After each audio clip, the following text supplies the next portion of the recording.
Welcome back to the channel. Fabian from Shop Talk and Street Fame, and Jesus Christ, it's been a while since I've made it to the unit. Now there's a few reasons why I haven't been able to work on this thing.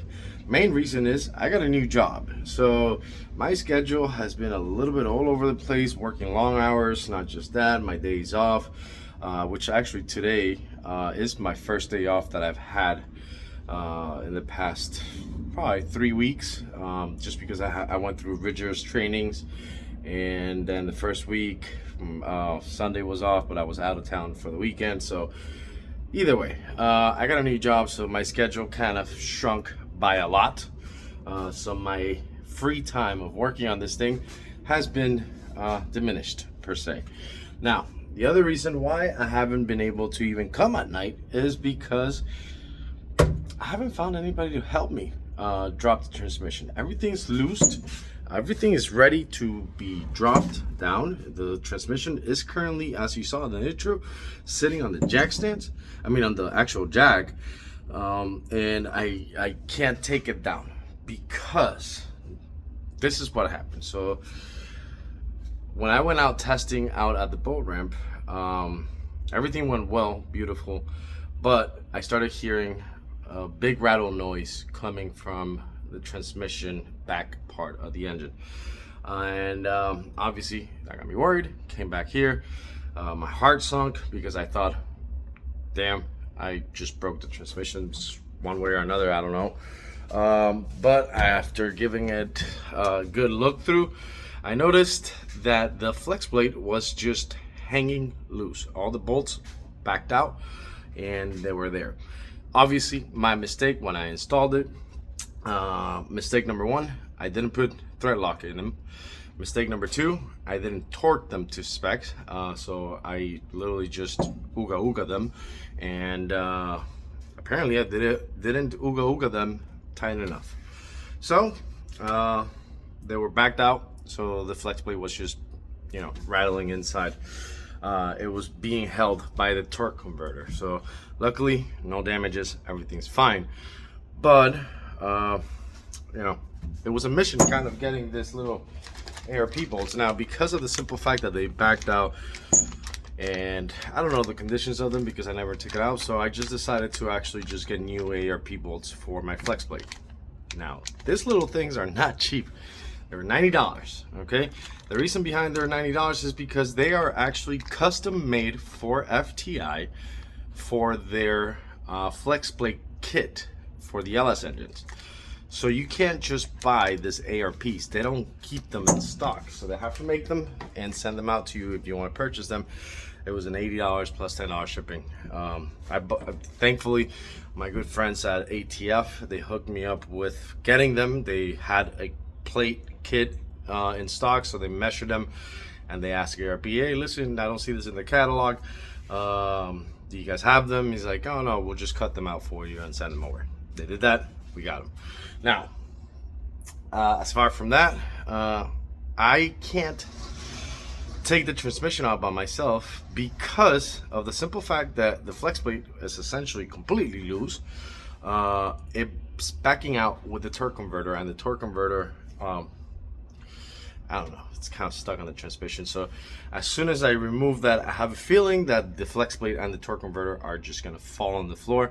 So I need an extra pair of hands to handle the transmission, or I handle the transmission while they handle the torque converter and the flex plate, or I handle the torque converter and the flex plate. That way we don't drop it. And the last thing I want is to break a torque converter or mess up the flex plate, or even drop the transmission on the floor from all the way high up here. So I haven't been wanting to do it by myself. Everything's ready, everything's loose.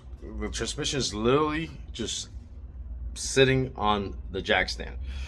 Now, because of the minimal spacing that I have, there's some play that I need to do with it, and like I said, because I don't have an extra pair of hands, I don't want to do that play by myself because I know the flex plate is going to fall off, or the torque converter is going to fall off, or the transmission is going to fall off if I do it by myself. Not going to risk that, so I've been waiting for somebody to actually have the time to come help me, even at night.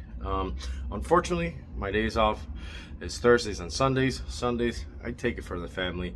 I'm going to see if I can come in the morning on Sunday, so I can at least get the transmission out. I do have a new somewhere in here. I have somewhere in there.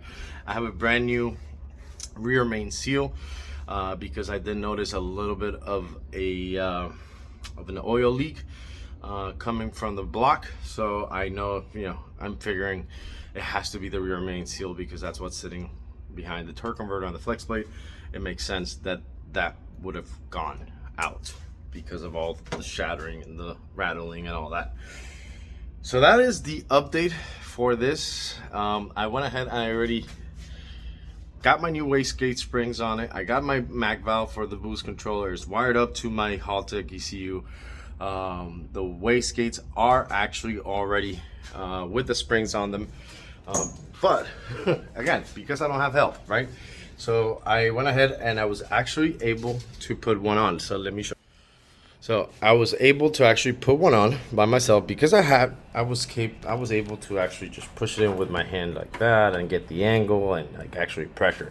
Remember, now this wastegates, when you change the springs on it, it's going to be very hard to push them in to get them flush for the V-vent to go into the manifold. And this now, because this wastegate, I don't have enough space to kind of put some leverage with my hand. I kind of need an extra pair of hands to help me put this thing. As stupid as it may sound, it's essentially an extra pair of hands is essentially what's stopping me from actually just finishing everything off. Like I told you guys, the transmission is sitting on the jack. Let me see if I can get closer. You can see all the bolts are loose. Everything's out. It's been quite a busy few weeks, so I haven't been able to come in and put some work into this thing. But hopefully Sunday I'll have a few hours in the morning and get to this with somebody to drop the transmission and get this wastegate on, put the new rear main seal on it. All I gotta do is just take the transmission out, put the flex plate on it, bolt it up. I got the torque wrench on now. I have new bolts on it. Put the rear main seal, put the flex plate, put the new bolts, and then put the transmission back up. Install this little bad boy, and we are back on the road. Thankfully, like I said, no damages. It's just, rattles, and we don't like rattles in this industry, so we're gonna go ahead and take care of that. Like I said, as soon as I get a pair of hands to help me. Hopefully this Sunday we'll get to wrenching on this thing and get it back on the road. Maybe next week. Hopefully. That's the plan. Let's see if it works. Till then, I'll talk to you guys later.